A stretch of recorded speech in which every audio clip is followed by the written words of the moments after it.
Hi, BrenTech here, where tech is made simple. So, Microsoft veteran Raymond Chen has posted an interesting article saying that you shouldn't be blaming Windows updates for every problem that occurs after Windows updates are installed on your device. And to some degree or the other, I do agree with most of what he's got to say. And I can already see at the outset that this video is going to cause quite a bit of debate in certain circles, but nonetheless. Now, this is all according to this post. Before you check if an update caused your problem, check that it wasn't a problem before the update. So basically, he's addressing a common assumption among Windows users that Windows Update is often to blame in most cases when the system breaks. So I think this is actually a relevant video for the viewers of this channel. Now, according to this post,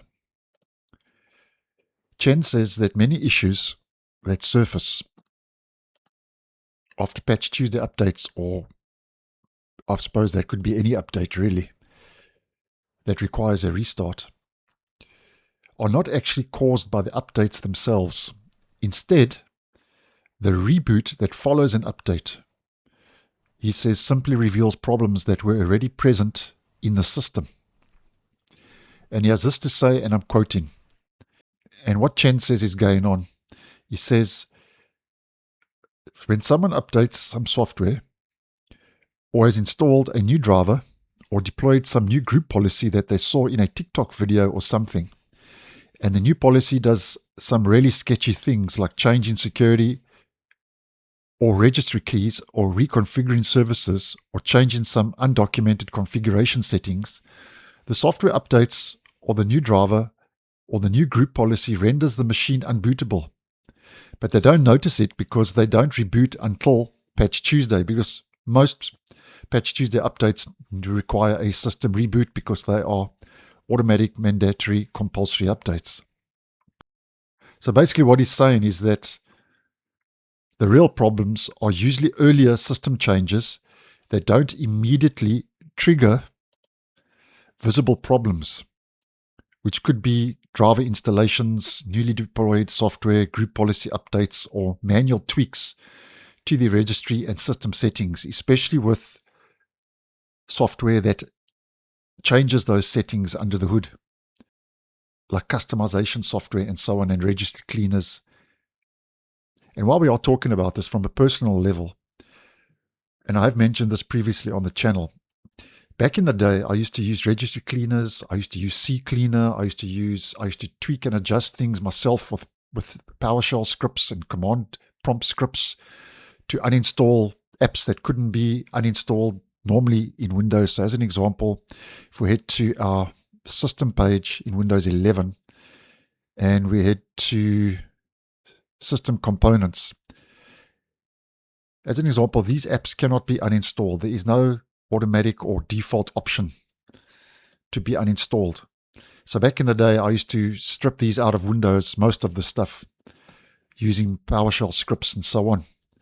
And I was always running into update problems because when you do harsh stuff like strip something out of Windows, in most cases,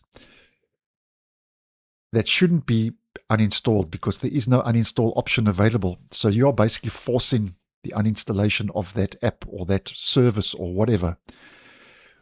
When an update installs, sometimes it needs those keys, those registry keys, to configure the update properly.